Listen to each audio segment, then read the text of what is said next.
Good afternoon, my friends. I got a little bit of a special video just for you. We're going to be installing a Grant steering wheel. It's quite looking very sexy, if you ask me. Check it out. Can I turn this camera around? Nope, only like this. So, this is it's called Classic Nostalgia.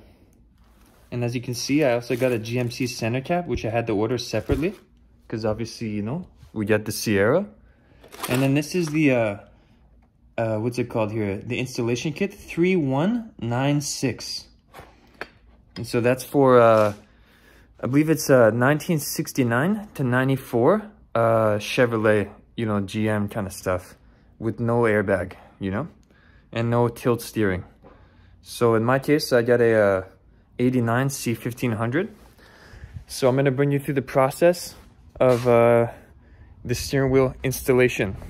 Special tools is pretty much just a steering wheel puller. You can go to, you know, your classic Canadian Tire or, you know, wherever you go for that kind of stuff.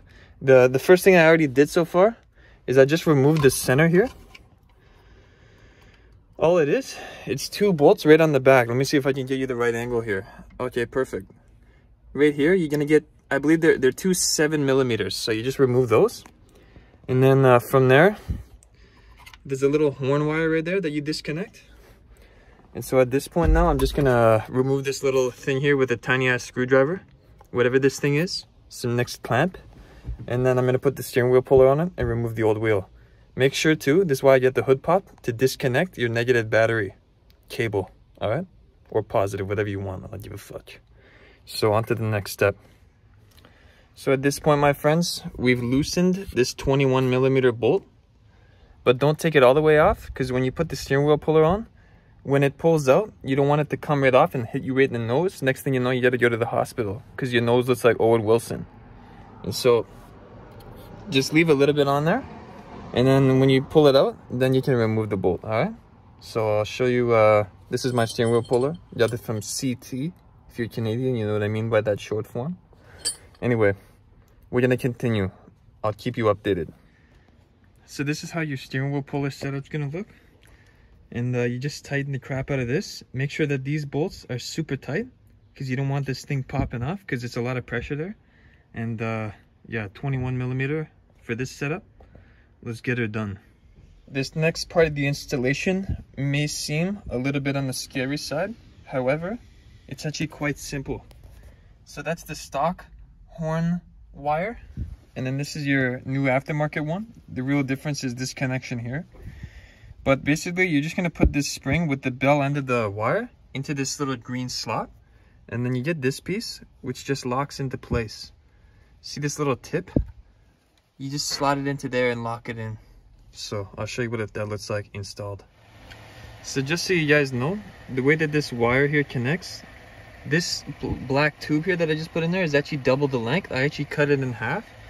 Because what you have to do with this wire is you have to wrap it around so it comes out the right side of this. It's kind of tweaked. It's a bit of a, I don't know, random design here. Whoa. As you can see in the instruction manual, they want you to, like, they know that the horn wire comes out from the left, but they want you to wrap it around to the right. So anyway, just prepare for a little bit of enjoyment. Once you're here, obviously, as you can tell, you're getting close to the final product. So now, I'm just going to put this horn contact around this position here. And we're going to put the 3 bolts in. And listen to the next steps according to the map that I found from Davy Jones' locker. Alright, my friends. So I've tightened the center bolt here to 35 foot-pounds. And all these little mini bolts here, I just tighten them to my own wrist power with a little 3/8 ratchet. I'm gonna remove this ricer gauge, and yeah, and then after I put this guy in the middle, my wheel's done, my friends. And we'll just do a little horn honk so we know to confirm. All right, my friends, so I've removed the ricer gauge, as you can see, and the wheel's fully installed now. The horn works, and yeah, it looks quite sexy if you ask me. So don't forget to enjoy yourselves, and I'll see you in the next VidCon.